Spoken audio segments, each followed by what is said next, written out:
ಯುವರಾಜ್ ಮತ್ತು ಶ್ರೀದೇವಿಯ ನಡುವಿನ ವಿಚಾರಕ್ಕೆ ಸಂಬಂಧಪಟ್ಟಂತೆ ಡೈವೋರ್ಸ್ ವಿಚಾರಕ್ಕೆ ಸಂಬಂಧಪಟ್ಟಂತೆ ಮತ್ತಷ್ಟು ಬೆಳವಣಿಗೆಗಳಾಗಿದೆ. ಯುವರಾಜ್ ಮತ್ತು ಶ್ರೀದೇವಿ ವಿಚ್ಛೇದನದ ಪ್ರಕರಣ, ಶ್ರೀದೇವಿಯಿಂದ ಯುವರಾಜ್ ಮೇಲೆ ಗಂಭೀರ ಆರೋಪವೊಂದು ಕೇಳಿ ಬಂದಿದೆ.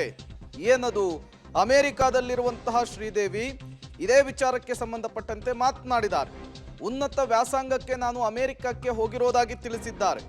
ಶ್ರೀದೇವಿ ಲೀಗಲ್ ನೋಟಿಸ್ಗೂ ಕೂಡ ಈಗಾಗಲೇ ಉತ್ತರವನ್ನು ಕೊಟ್ಟಿದ್ದಾರೆ. ಹಾಗಾದ್ರೆ ಏನಂತ ವಿಚಾರವನ್ನು ಪ್ರಸ್ತಾಪಿಸಿದ್ದಾರೆ ಶ್ರೀದೇವಿ ಅವರು? ಯುವರಾಜ್ ಅವರ ಮೇಲೆ ಮಾಡಿರುವಂತಹ ಆರೋಪ ಏನು ನೋಡ್ತಾ ಹೋಗೋಣ. ಇವನ ನಡವಳಿಕೆಯಿಂದ ನನಗೆ ಆಘಾತ ಹಾಗೂ ದುಃಖವಾಗಿದೆ ಅಂತ ಹೇಳಿದ್ದಾರೆ. ಯಾಕಾಗಿ ಅಂತ ಕೂಡ ಅವರು ಮುಂದೆ ಕೋಟ್ ಮಾಡ್ತಾ ಹೋಗ್ತಾರೆ.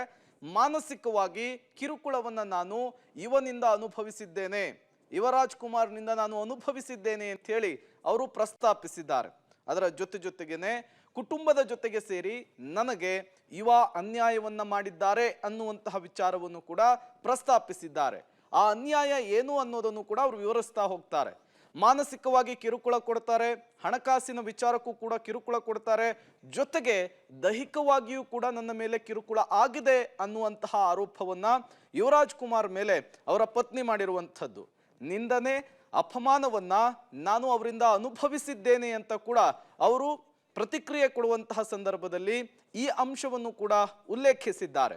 ಇನ್ನು ಸಹನಟಿಯ ಜೊತೆಗೆ ಯುವರಾಜ್ ಕುಮಾರ್ಗೆ ಸಂಬಂಧವಿದೆ ಅನ್ನುವಂತಹ ವಿಚಾರವನ್ನು ಕೂಡ ಅವರು ಪ್ರಸ್ತಾಪಿಸಿರುವಂತಹದ್ದು. ಅದರ ಜೊತೆಗೇನೆ ಸಹನಟಿಯ ಜೊತೆಗೆ ಸ್ನೇಹಕ್ಕೂ ಮೀರಿದಂತಹ ರಿಲೇಶನ್ಶಿಪ್ ಇದೆ ಅನ್ನೋದನ್ನು ಕೂಡ ಅವರು ಕೋಟ್ ಮಾಡಿದ್ದಾರೆ.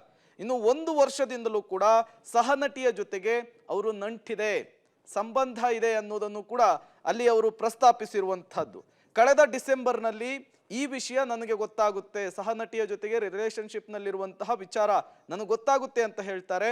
ಮನೆಯಿಂದ ನನ್ನನ್ನ ಹೊರಗೆ ಹಾಕಿದ್ದಾರೆ ಯುವರಾಜ್ ಕುಮಾರ್ ಅಂತ ಕೂಡ ಗಂಭೀರವಾಗಿ ಆರೋಪಿಸುವಂತಹ ಕೆಲಸ ಆಗುತ್ತೆ. ಯುವ ಮನೆಗೆ ಆ ಸಹನಟಿ ಆಗಾಗ ಬಂದು ಹೋಗ್ತಾ ಇರ್ತಾಳೆ, ಆ ವಿಚಾರವನ್ನು ಕೂಡ ಇವರು ಪ್ರಸ್ತಾಪಿಸಿರುವಂತಹದ್ದು. ಮೋಸ ಮಾಡಿದ್ದಾನೆ, ನಂಬಿಕೆ ದ್ರೋಹವನ್ನು ನನಗೆ ಎಸಗಿದ್ದಾನೆ ಅಂತ ಕೂಡ ಅವರು ಪ್ರಸ್ತಾಪಿಸಿದ್ದಾರೆ ಶ್ರೀದೇವಿ ಅವರು. ಇನ್ನು ಸಹನಟಿಯ ಜೊತೆಗೆ ಸಂಬಂಧ ಇದೆ, ಸಹನಟಿಯ ಜೊತೆಗೆ ಹೋಟೆಲ್ನಲ್ಲಿ ನನ್ನ ಕೈಯಲ್ಲೇ ಸಿಕ್ಕಿ ಬಿದ್ದಿದ್ದಾರೆ ಅನ್ನುವಂತಹ ವಿಚಾರವನ್ನು ಕೂಡ ಹೇಳಿದ್ದಾರೆ. ನಾನು ಯಾವುದೇ ಆರ್ಥಿಕ ನಷ್ಟವನ್ನ ಅವರ ಕುಟುಂಬಕ್ಕೆ ಮಾಡಿಲ್ಲ ಅನ್ನೋದನ್ನು ಹೇಳಿರುವಂಥದ್ದು.